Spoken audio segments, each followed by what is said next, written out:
السلام عليكم ورحمة الله وبركاته.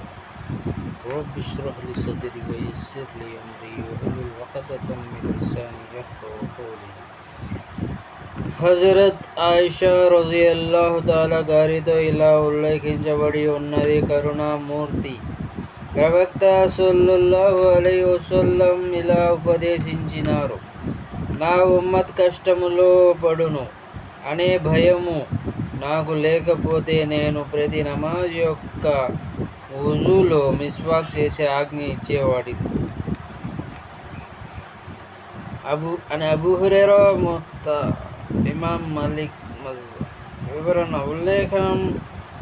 ఈ ఉల్లేఖనంతో తెలియచున్నది ఏమనగా, మిస్వాక్ వుజూ యొక్క సున్నతే అయి ఉన్నది, నమాజ్ యొక్క సున్నత్ కాదు.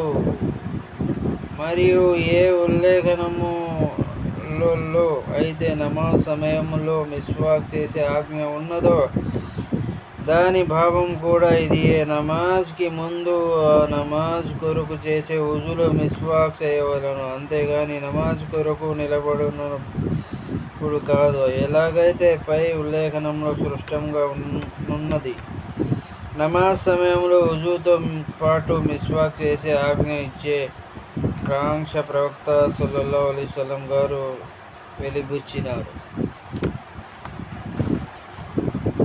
కనుక మిస్వాక్ వుజూ యొక్క సున్నత్ మాత్రమే, నమాజ్ యొక్క సున్నత్ కాదు. మిస్వాక్ చేసే పద్ధతి హదీసుల ద్వారా ఈ విధముగా తెలియచున్నది: మిస్వాకును దంతములపై వెడల్పుగాను నాలుకపై నిలువుగాను తిప్పవలెను, మరియు మిస్వాక్ పీలు చెట్టు వేరు ఉండవలెను. ఈ కాలంలో దీని పుస్తక షాపులో దొరుకుచున్నది.